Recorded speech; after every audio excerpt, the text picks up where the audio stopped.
Okay, my followers, this is for educational purposes only.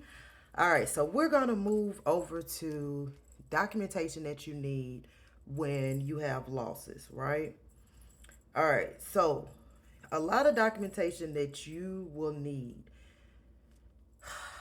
Lord have mercy. When you guys call in, you need to make sure that you have the documentation that you need in order for the claim process to move smoothly.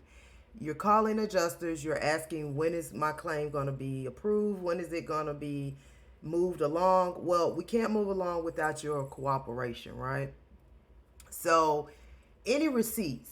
So, number one, any receipts that you have, anything that you've paid for out of your pocket due to your loss, due to the loss, okay? You want to make sure that you keep those receipts and submit those in. As soon as you submit the claim, I would submit all of the information that I'm about to share with you guys, okay?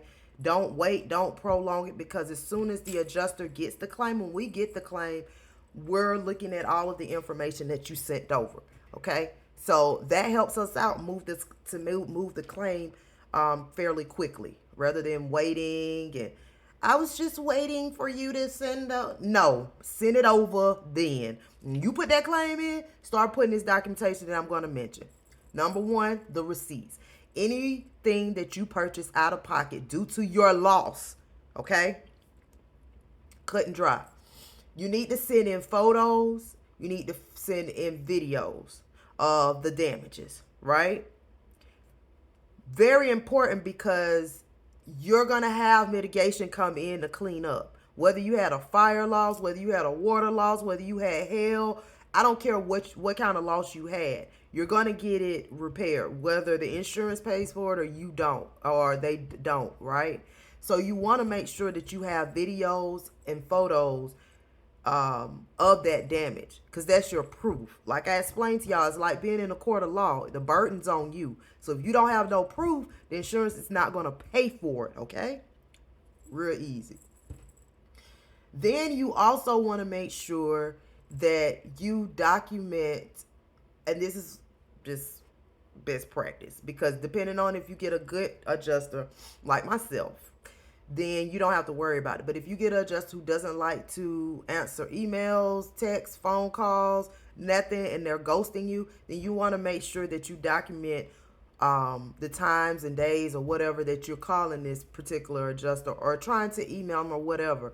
Because what happens is you can send that over to their manager, right? And let them know, listen, my claim is not being cared for, not being addressed, and I can't get in contact with the adjuster. Now, me personally, I don't like the phone situation. When I do my initial contact with the insured, I get all of the information. I give you what the expectations are, what my timeline is, and how things are going to flow within the process. Now, this is just me. That's on the first phone call that I have with the insured.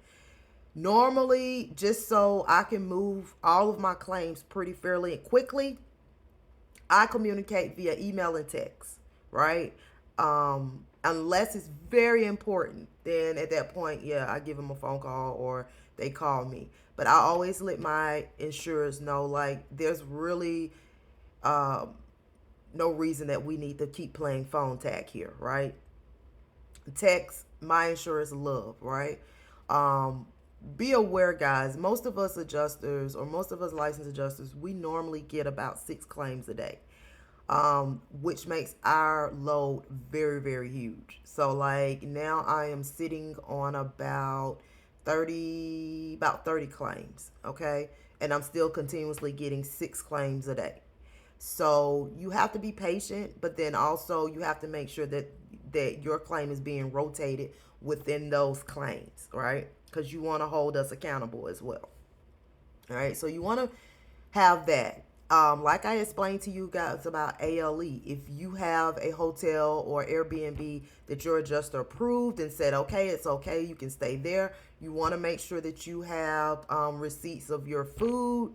If you've paid for dog food, you want to make sure you keep those receipts, okay? If you're paying for parking for the hotel, then you want to make sure that you're paying for that. I mean, you're keeping track of that. If you have any content, which is our covered C, right? Remember personal property.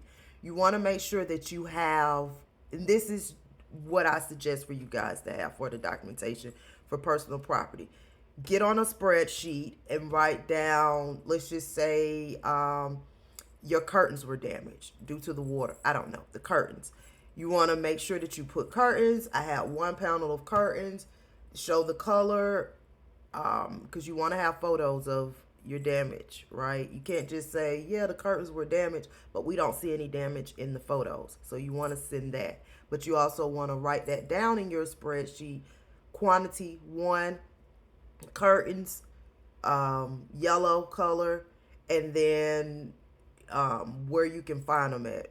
I found them at Walmart for $19.99 for each panel, right? You can either provide the link or you can just put down Walmart, and then you submit with the photo of the damage of the curtains, right?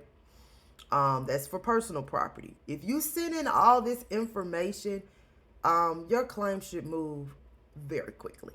Okay, when I have insurance that send in all the information, I normally am able to close their claim within like a week. Okay, because they participated in the claim. They sent me all the documentation I need in order to review and make my final decision, right? And then at that point, I can go ahead and estimate for the rebill, send out your check, we're good to go, right? So either way, those are the documentations that you guys need to send in upon putting in your claim, okay? Like, share, comment for more information. Thanks, guys.